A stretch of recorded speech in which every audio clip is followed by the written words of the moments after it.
el miedo de la caída final. Un sombrío miedo ronda las mentes de muchos que vienen a Cristo. Tienen miedo de no perseverar hasta el fin. He oído que el buscador dice: si yo fuera a apoyar mi alma en Jesús, después de todo, podría tal vez retroceder y caer en la perdición. He tenido buenos sentimientos antes, y se han extinguido. Mi bondad ha sido como la nube mañanera, y como el rocío temprano. Vino de improviso, duró por un tiempo, prometió mucho, y luego se desvaneció. Querido lector, yo creo que este miedo es con frecuencia el padre del hecho. Y creo que algunos que han tenido miedo de confiar en Cristo por todo el tiempo y por toda la eternidad, han fallado porque tenían una fe temporal, que no llegó nunca lo suficientemente lejos para salvarlos. Comenzaron confiando en Jesús en cierta medida, pero mirándose a ellos mismos para la continuación y la perseverancia en el camino en dirección al cielo. Y así, comenzaron erradamente, y como una consecuencia natural, pronto se volvieron atrás. Si confiamos en nosotros mismos para sostenernos, no nos sostendremos. Aun cuando descansamos en Jesús para una parte de nuestra salvación, fracasaremos si confiamos en el yo en lo más mínimo. Ninguna cadena es más fuerte que su eslabón más débil. Si Jesús es nuestra esperanza para todo, excepto para una sola cosa, fracasaremos por completo, porque en ese único punto nos reduciríamos a nada. No tengo absolutamente ninguna duda de que un error acerca de la perseverancia de los santos ha impedido la perseverancia de muchos que corrían bien. ¿Qué fue lo que les impidió para que no continuaran corriendo? Confiaron en ellos mismos para esa carrera, y así se quedaron en el camino. Ten cuidado con mezclar siquiera un poco del yo con la argamasa con la que construyes, pues la convertirás en argamasa inadecuada, y las piedras no se mantendrán juntas. Si miras a Cristo para tus comienzos, ten cuidado de no mirarte a ti para tu final. Él es el alfa. Asegúrate de que sea tu omega también. Si comienzas en el espíritu, no debes esperar ser hecho perfecto por la carne. Comienza como pretendes continuar, y continúa como comenzaste, y deja que el Señor sea todo en todo para ti. Oh, que Dios el Espíritu Santo nos dé una idea muy clara de dónde ha de venir la fortaleza mediante la cual seremos preservados hasta el día de la manifestación del Señor. Aquí tenemos lo que Pablo dijo una vez sobre este tema cuando escribió a los Corintios, el cual también os confirmará hasta el fin, para que seáis irreprensibles en el día de nuestro Señor Jesucristo. Fiel es Dios, por el cual fuisteis llamados a la comunión con su Hijo Jesucristo nuestro Señor. Primera de Corintios 1:8-9. Este lenguaje admite silenciosamente una gran necesidad, al decirnos cómo es satisfecha. Allí donde el Señor otorga una provisión, estamos muy seguros de que había una necesidad de ella, pues ninguna superfluidad sobrecarga el pacto de gracia. En los atrios de Salomón pendían escudos de oro que no eran usados nunca, pero no hay nada sin uso en la armería de Dios. Vamos a necesitar con certeza lo que Dios ha provisto. Entre esta hora y la consumación de todas las cosas, cada promesa de Dios y cada provisión del pacto de gracia serán incluidas en una requisición. La urgente necesidad del alma creyente es la confirmación, continuación, perseverancia final y preservación hasta el fin. Esta es la gran necesidad de los creyentes más avanzados, pues Pablo escribía a los santos de Corinto, que eran hombres de un elevado orden, de quienes podía decir: gracias doy a mi Dios siempre por vosotros, por la gracia de Dios que os fue dada en Cristo Jesús. Tales hombres son precisamente las personas que Él siente de verdad, que tienen una necesidad cotidiana de nueva gracia, si han de sostenerse y resistir y resultar vencedoras al fin. Si ustedes no fueran santos, no tendrían ninguna gracia, y no sentirían ninguna necesidad de más gracia. Pero debido a que son hombres de Dios, sienten entonces las demandas diarias de la vida espiritual. La estatua de mármol no requiere de alimentos, pero el hombre viviente siente hambre y sed, y se alegra de que el pan y el agua no le falten, pues de otra manera desfallecería en el camino. Las carencias personales del creyente hacen inevitable que tenga que extraer de la grandiosa fuente de todas las provisiones. Pues, ¿Qué podría hacer si no recurriera a su Dios? Esto es el caso de los santos más dotados, de aquellos hombres de Corinto que eran enriquecidos con todo don de expresión y con todo conocimiento. Ellos necesitaban ser confirmados hasta el fin, pues de lo contrario, sus dones y sus dotes resultarían ser su ruina. Si hablásemos lenguas humanas y angélicas y no recibiéramos una gracia renovada, ¿dónde estaríamos? Si tuviéramos toda la experiencia como para llegar a padres en la iglesia, si hubiéramos sido enseñados por Dios como para entender todos los misterios, aún así no podríamos vivir un solo día si la vida divina no fluyera en nosotros proveniente de la cabeza del pacto. ¿Cómo podríamos esperar sostenernos durante una sola hora, para no mencionar una vida entera, a menos que el Señor nos sostuviera? El que comenzó en vosotros la buena obra, debe perfeccionarla hasta el día de Jesucristo, o todo resultaría en un doloroso fracaso. Esta gran necesidad surge en gran medida de nosotros mismos. En algunos, hay un doloroso temor de que no perseverarán en la gracia porque conocen su propia veleidad. Ciertas personas son constitucionalmente inestables. Algunos hombres son conservadores por naturaleza, para no decir obstinados. Pero otros son naturalmente variables y volátiles. Como mariposas revolotean de flor en flor, hasta que visitan todas las bellezas del jardín, pero no se posan en ninguna de ellas. Nunca se quedan el suficiente tiempo en un lugar para hacer algún bien, ni siquiera en su negocio o en sus ocupaciones intelectuales. Tales personas temen con razón que 10, 20, 30, 40, tal vez 50 años de continua vigilancia religiosa sería demasiado tiempo para ellas. Vemos a algunos hombres que se unen primero a una iglesia y luego a otra, hasta que completan el círculo. Hacen todo por turnos y nada dura mucho. Tales individuos tienen doble necesidad de orar para ser confirmados divinamente, y para ser firmes y constantes. Pues de otra manera no serán hallados, creciendo en la obra del Señor siempre. Todos nosotros, incluso si no tenemos una tentación constitucional a la veleidad, debemos sentir nuestra propia debilidad si realmente hemos sido vivificados por Dios. Querido lector, ¿acaso no encuentras lo suficiente que te haga tropezar en un solo día? Tú que deseas caminar en perfecta santidad, como confío que lo hagas. Tú que has colocado ante ti una norma elevada de lo que ha de ser un cristiano. ¿No encuentras que antes de que las cosas del desayuno sean quitadas de la mesa, has mostrado la suficiente insensatez para sentirte avergonzado de ti mismo? Aun si nos encerráramos en la celda solitaria de una anacoreta, la tentación nos seguiría, pues en tanto que no podamos escapar de nosotros mismos, no podremos escapar de las incitaciones a pecar. Hay algo dentro de nuestro corazón que debe mantenernos humillados y alerta delante de Dios. Si Él no nos confirma, somos tan débiles que vamos a tropezar y caer, no derribados por el enemigo, sino por nuestra propia negligencia.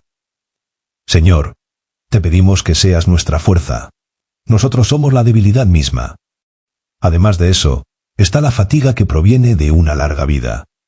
Cuando comenzamos nuestra profesión cristiana nos remontamos sobre alas de águila, y más adelante corremos sin cansancio. Pero en nuestros mejores y más legítimos días caminamos sin desmayo. Nuestro paso pareciera más lento, pero es más aprovechable y sostenido. Le pido a Dios que la energía de nuestra juventud continúe con nosotros, en tanto que sea la energía del espíritu, y no la mera fermentación de la carne arrogante. Quien ha estado por largo tiempo en el camino al cielo descubre que había una buena razón para que se prometiera que sus zapatos serían de hierro y de bronce, pues el camino es áspero. Ha descubierto que hay montes de dificultad y valles de humillación, que existe un valle de sombra de muerte, y peor todavía, una feria de las vanidades, y por todo ello es preciso atravesar. Si hay montañas deleitables, y gracias a Dios las hay también castillos de la desesperación, cuyo interior los peregrinos han visto con frecuencia. Considerando todas las cosas, los que resisten hasta el fin en el camino de la santidad serán varones simbólicos. Oh mundo de prodigios, no puedo decir menos. Los días de la vida de un cristiano son como tantas perlas de misericordia enhebradas en el hilo de oro de la fidelidad divina. En el cielo les hablaremos a los ángeles, y a los principados, y a las potestades, de las riquezas inescrutables de Cristo que fueron agotadas en nosotros, y que fueron gozadas por nosotros mientras estuvimos aquí abajo. Hemos sido conservados vivos estando al borde de la muerte. Nuestra vida espiritual ha sido una llama que arde en medio del océano, una piedra que ha permanecido suspendida en el aire. Seremos el asombro del universo cuando nos vea entrar por las puertas de perlas, irreprensibles en el día de nuestro Señor Jesucristo. Hemos de sentirnos llenos de asombro, agradecidos si somos guardados siquiera por una hora. Y yo confío que lo seamos. Si esto fuera todo, habría suficiente motivo para la ansiedad. Pero hay todavía mucho más. Debemos pensar en qué lugar vivimos. El mundo es un desierto ululante para muchos del pueblo de Dios. Algunos de nosotros somos grandemente consentidos en la providencia de Dios, pero otros se enfrentan con una dura lucha.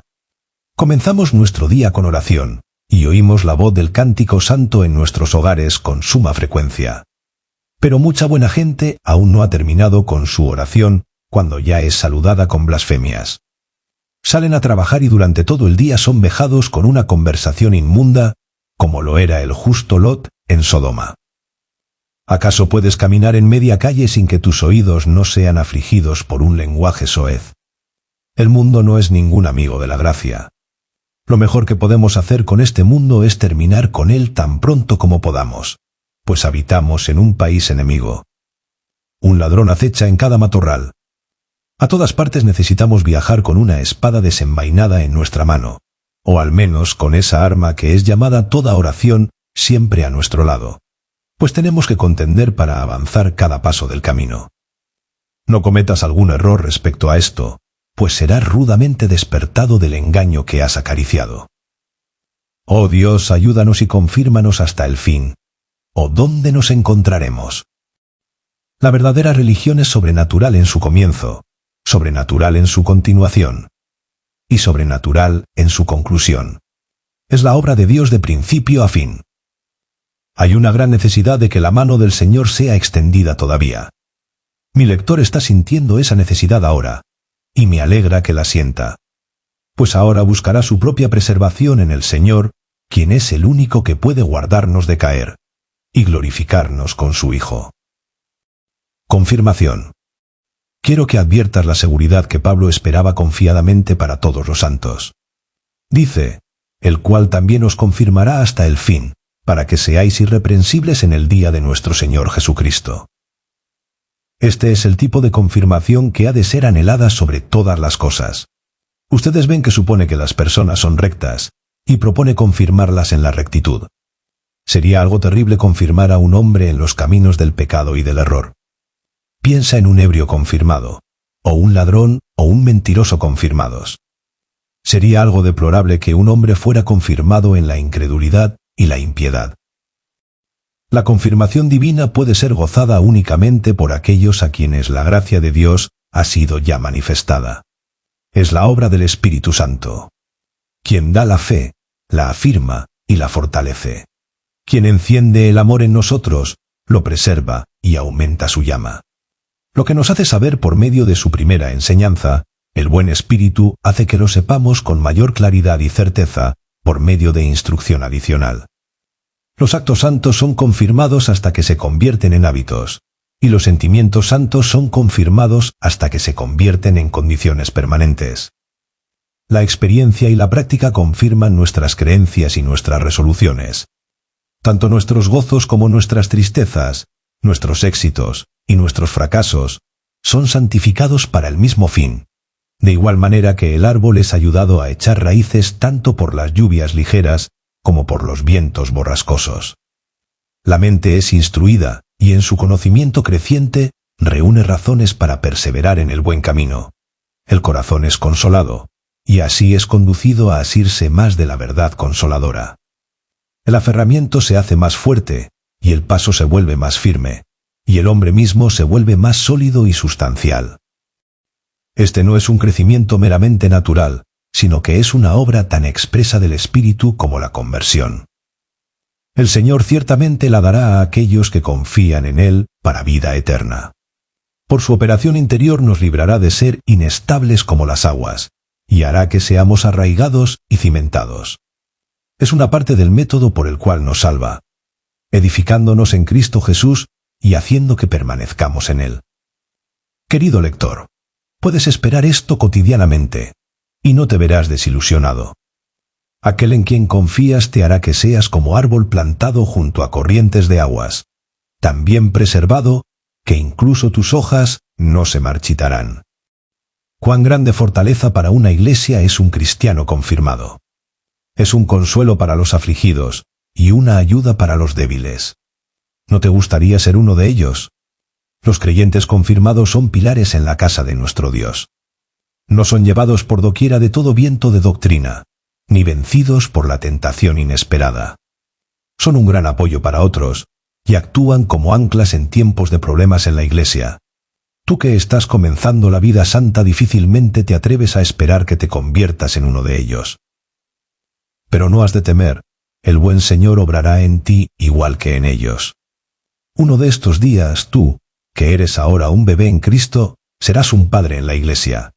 Ten la esperanza de ello, pero espéralo como un don de la gracia, y no como la paga del trabajo, o como el producto de tu propia energía. El inspirado apóstol Pablo habla de estas personas como que han de ser confirmadas hasta el fin. Pablo esperaba que la gracia de Dios los preservara personalmente hasta el fin de sus vidas, o hasta que el Señor Jesús viniese.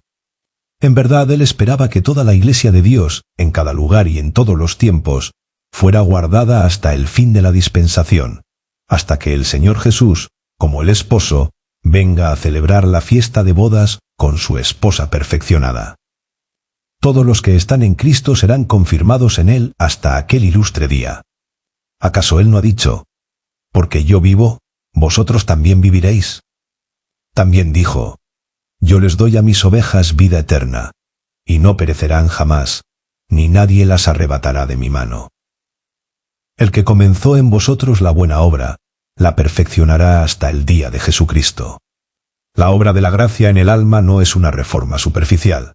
La vida implantada en el nuevo nacimiento proviene de una simiente viva e incorruptible, que vive y permanece para siempre. Y las promesas que Dios hace a los creyentes no son de un carácter transitorio, sino que incorporan para su cumplimiento que el creyente se sostenga en su camino hasta que llegue a la gloria sin fin. Somos guardados por el poder de Dios mediante la fe para salvación. Proseguirá el justo su camino. Aquellos que creen son guardados en Jesucristo, no como resultado del mérito o fortaleza propios, sino como un don gratuito e inmerecido. De las ovejas de su rebaño, Jesús no perderá ninguna, ningún miembro de su cuerpo morirá, ninguna joya de su tesoro estará faltando en el día que la reúna. Querido lector, la salvación que es recibida por fe no es algo de meses y años, pues nuestro Señor Jesús ha obtenido eterna redención para nosotros, y lo que es eterno no puede llegar a un fin. Pablo declara también su expectativa de que los santos de Corinto fueran confirmados hasta el fin irreprensibles. Esta condición de irreprensibles es una parte preciosa de nuestro sostenimiento. Ser guardados santos es mejor que simplemente ser guardados salvos. Es algo terrible ver a personas religiosas que yerran y salen de una deshonra para caer en otra.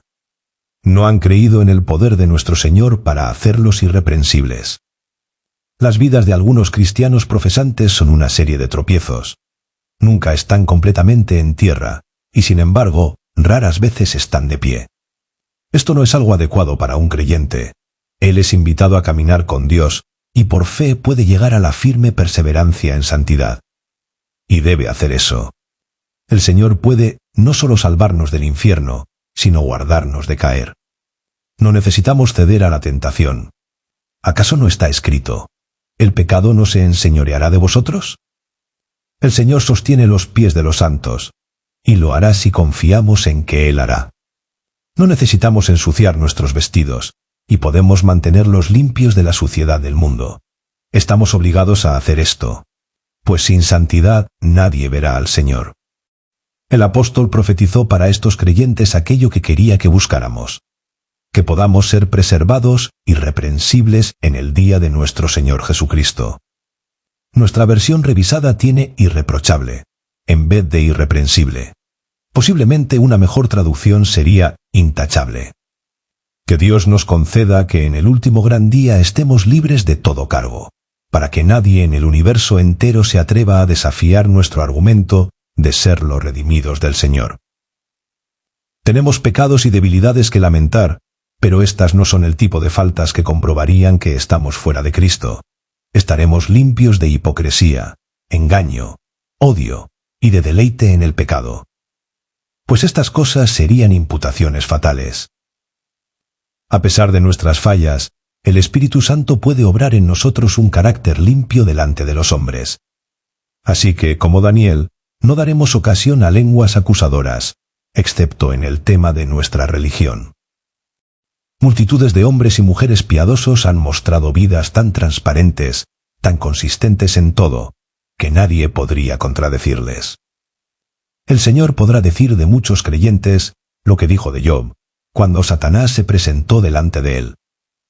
¿No has considerado a mi siervo Job, que no hay otro como él en la tierra, varón perfecto y recto, temeroso de Dios y apartado del mal? Esto es lo que mi lector ha de buscar de manos del Señor. Este es el triunfo de los santos, seguir continuamente al Cordero por donde quiera que va, manteniendo nuestra integridad como delante del Dios viviente. Que nunca entremos en caminos torcidos y demos causa al adversario para blasfemar. Del verdadero creyente está escrito: Dios le guarda y el maligno no le toca. Que se pueda escribir eso de nosotros. Amigo que apenas estás comenzando en la vida divina, el Señor puede darte un carácter irreprochable. Aunque en tu vida pasada te hubieras adentrado mucho en el pecado, el Señor puede liberarte por completo del poder del hábito anterior y hacerte un ejemplo de virtud. No solo puede hacerte moral, sino que puede hacer que aborrezcas todo camino falso y sigas todo lo que es santo. No lo dudes. El primero de los pecadores no necesita estar ni siquiera un poco detrás de los más puros santos. Cree esto, y conforme a tu fe te sea hecho. Oh, qué gozo será ser encontrados irreprensibles en el día del juicio. No cantamos impropiamente cuando nos unimos a ese himno encantador. Osado estaré en aquel grandioso día. Pues, ¿quién podría acusarme de algo? A través de tu sangre absuelto soy de la tremenda maldición y vergüenza del pecado. Qué bienaventuranza será gozar de esa intrépida osadía, cuando el cielo y la tierra huyan del rostro del juez de todo. Esta bienaventuranza será la porción de cada uno que mire únicamente a la gracia de Dios en Cristo Jesús, y en ese poder sagrado esté en una guerra continua contra todo pecado.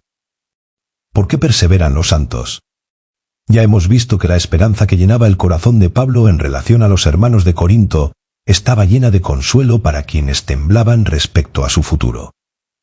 Pero ¿por qué creía Pablo que los hermanos serían confirmados hasta el fin? Quiero que adviertas que Pablo proporciona sus razones. Aquí están: fiel es Dios, por el cual fuisteis llamados a la comunión con su Hijo Jesucristo nuestro Señor. Primera de Corintios 1:9. El apóstol no dice: ustedes son fieles. Ay, la fidelidad del hombre es un asunto muy indigno de confianza. Es pura vanidad.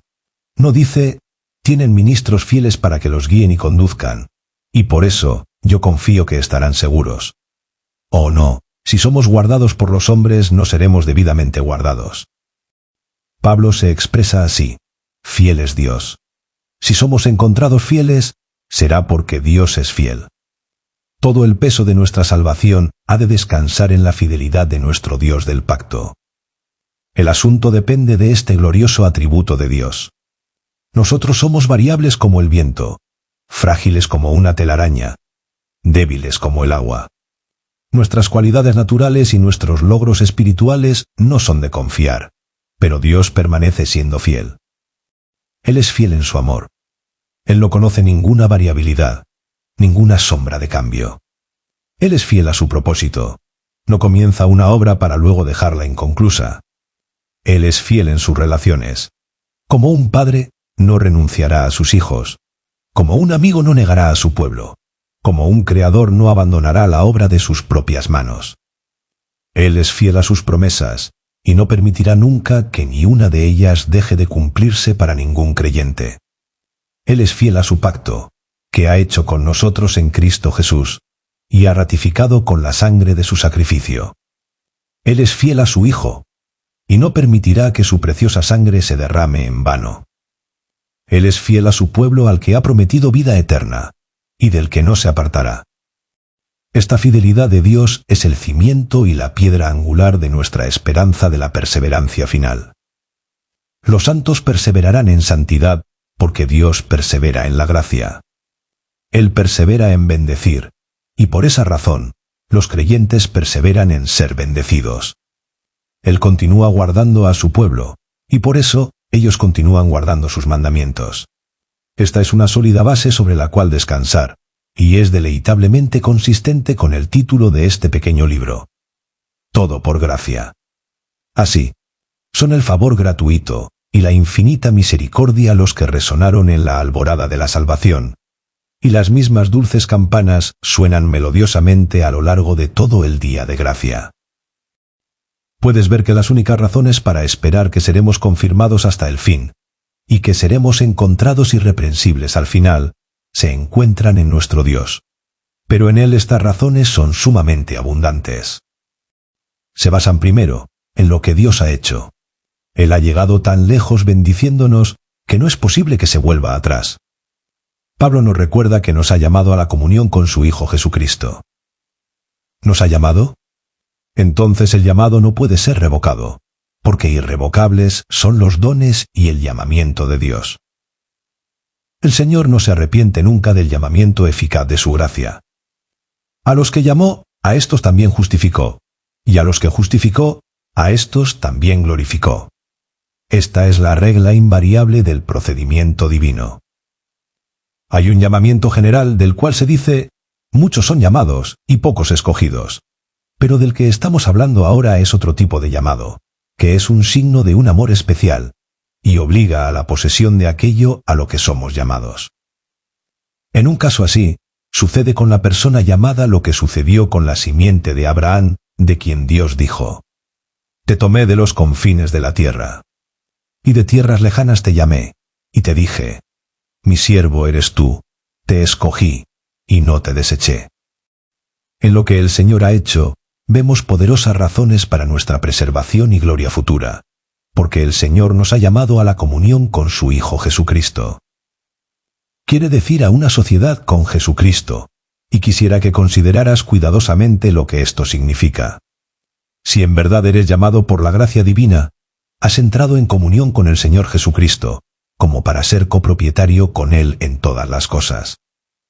En adelante eres uno con Él a los ojos del Altísimo. El Señor Jesús cargó con tus pecados en su propio cuerpo en el madero, siendo hecho maldición por ti, y al mismo tiempo, Él se ha convertido en tu justicia, de tal forma que eres justificado en Él. Tú eres de Cristo, y Cristo es tuyo. Como Adán estuvo en el lugar de sus descendientes, así Jesús está en el lugar de todos los que están en Él. Así como el esposo y la esposa son uno, así Jesús es uno con todos aquellos que están unidos a Él por la fe. Uno, por una unión conyugal que no puede ser quebrantada nunca. Más que esto, los creyentes son miembros del cuerpo de Cristo, y así son uno con Él mediante una unión amorosa, viva y permanente. Dios nos ha llamado a esta unión, a esta comunión, a esta sociedad, y por este mismo hecho nos ha dado la prenda y la fianza de que hemos sido confirmados hasta el fin. Si fuéramos considerados aparte de Cristo seríamos unas pobres unidades perecederas, disueltas pronto y llevadas a la destrucción. Pero siendo uno con Jesús, somos hechos partícipes de su naturaleza, y somos dotados con su vida inmortal. Nuestro destino está vinculado con el de nuestro Señor, y mientras Él no pueda ser destruido, no es posible que perezcamos. Medita mucho en esta sociedad con el Hijo de Dios, a la cual has sido llamado, pues toda tu esperanza radica en eso. Nunca serás pobre mientras Jesús sea rico, pues estás en una empresa con Él. La carencia nunca podrá asediarte, puesto que eres copropietario con Él que es poseedor del cielo y de la tierra. Nunca fracasarás, pues aunque uno de los socios de la firma sea tan pobre como un ratón de iglesia, y en sí mismo esté en la bancarrota completa, al punto de no poder pagar ni siquiera una pequeña suma de sus cuantiosas deudas, sin embargo, el otro socio es inconcebiblemente, inexhaustiblemente rico. En tal sociedad, eres alzado sobre la depresión de los tiempos, los cambios del futuro y el impacto del fin de todas las cosas. El Señor te ha llamado a la comunión con su Hijo Jesucristo, y por ese acto y ese hecho te ha puesto en el lugar de un resguardo infalible. Si tú eres en verdad un creyente, eres uno con Jesús, y por tanto, estás seguro. ¿No ves que ha de ser así? Debe ser confirmado hasta el fin, hasta el día de su venida, si en verdad has sido hecho uno con Jesús, por el acto irrevocable de Dios. Cristo y el pecador creyente están en el mismo barco. A menos que Jesús se hunda, el creyente no se ahogará nunca. Jesús ha llevado a su redimido a tal vínculo con él mismo, que primero tendría que ser herido, vencido y deshonrado antes de que el más insignificante de los que ha comprado pueda ser lesionado. Su nombre está a la cabeza de la firma, y mientras no pueda ser deshonrado, estamos seguros contra todo terror de fracaso. Así que entonces, con suma confianza prosigamos hacia el futuro desconocido, vinculados eternamente con Jesús. Si los hombres del mundo preguntaran, ¿quién es esta que sube del desierto, recostada sobre su amado? Confesaríamos gozosamente que nosotros nos recostamos en Jesús, y que tenemos la intención de recostarnos en Él más y más. Nuestro Dios fiel es un pozo de delicias que siempre está manando, y nuestra comunión con el Hijo de Dios es un caudaloso río de gozo. Sabiendo estas cosas gloriosas, no podemos estar desanimados. Es más bien clamamos con el apóstol: ¿quién nos separará del amor de Dios, que es en Cristo Jesús Señor nuestro? Conclusión. Si mi lector no me ha seguido paso a paso conforme ha leído mis páginas, en verdad lo siento. La lectura de libros es de poco valor a menos que las verdades que pasan ante la mente sean comprendidas, apropiadas e implementadas en sus usos prácticos. Es como si uno viese abundante comida en una tienda pero permaneciese hambriento por no comer personalmente nada. Sería completamente en vano, querido lector, que tú y yo nos hubiéramos conocido, a menos que literalmente te hubieres sujetado de Jesucristo, mi Señor. De parte mía hubo un claro deseo de beneficiarte, y he hecho lo mejor que he podido para ese fin. Me duele no haber sido capaz de hacerte bien, pues he anhelado ganar ese privilegio. Estaba pensando en ti cuando escribí estas páginas, y puse la pluma a un lado e incliné solemnemente mi rodilla en oración por quienes lo leyeran. Tengo la firme convicción de que grandes números de lectores obtendrán una bendición, aunque tú rehúses ser uno de ellos. Pero ¿por qué habrías de rehusarte?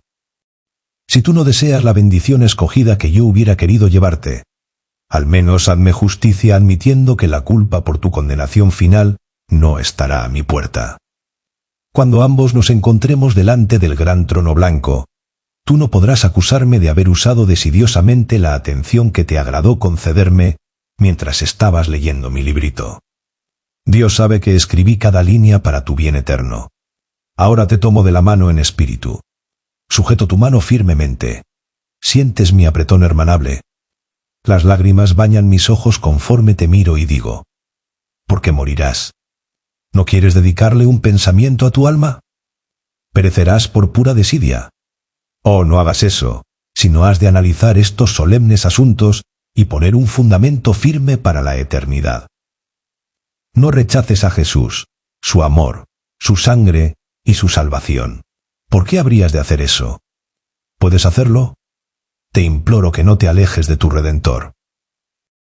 Si por otro lado mis oraciones son escuchadas y tú, mi lector, has sido conducido a confiar en el Señor Jesús y a recibir de Él la salvación por gracia, entonces apégate a esta doctrina para siempre y a esta manera de vivir. Que Jesús sea tu todo en todo, y que la gracia gratuita sea el único sendero en el que vives y te mueves. No hay vida como la de aquel que vive en el favor de Dios. Recibir todo como un don gratuito preserva la mente del orgullo de la justicia propia y de la desesperación autoacusadora. Hace que el corazón arda de amor agradecido, y de esta manera crea un sentimiento en el alma que es infinitamente más aceptable para Dios que cualquier cosa que pudiese provenir del miedo servil. Aquellos que esperan ser salvados procurando hacer lo mejor que puedan, desconocen por completo ese fervor encendido, ese ardor santo, ese devoto gozo en Dios, que vienen con la salvación dada gratuitamente de acuerdo con la gracia de Dios. El espíritu esclavizado de la autosalvación no es un contrincante para el espíritu gozoso de la adopción. Hay más poder real en la más ínfima emoción de la fe que en todos los tirones de los esclavos de la legalidad, o toda la maquinaria desgastada de los devotos que quisieran escalar al cielo asistiendo a las ceremonias. La fe es espiritual, y Dios, que es espíritu, se deleita en ella por esa razón. Años enteros de decir oraciones y de asistir a la iglesia o a la capilla, y participar en ceremonias y representaciones, podrían ser sólo una abominación a los ojos de Jehová. Pero una mirada del ojo de la verdadera fe es espiritual, y es por tanto agradable a Él. El Padre tales adoradores busca que le adoren. Primero mira al hombre interior y al espiritual, y lo demás se dará en el debido tiempo. Si tú mismo eres salvo, debes estar alerta para la salvación de otros. Tu propio corazón no prosperará a menos que esté lleno de intensa preocupación para bendecir a tus semejantes. La vida de tu alma está en la fe. Su salud está en el amor. Quien no desea intensamente llevar a otros a Jesús, no ha estado nunca bajo el embeleso del amor. Ponte a trabajar en la obra del Señor. La obra de amor. Comienza en casa. A continuación, visita a tus vecinos. Ilumina la aldea o la calle donde vives. Esparce la palabra del Señor hasta donde tu mano alcance. Si aquellos que son convertidos se convirtieran en ganadores de otros, ¿quién sabe qué podría surgir de mi librito? Ya comienzo a alabar a Dios por las conversiones que Él obrará por su medio, y por medio de aquellos que conduzca a Jesús. Probablemente la parte más importante de los resultados se dará cuando mi diestra, que está dejando su escritura sobre la página, esté paralizada por la muerte.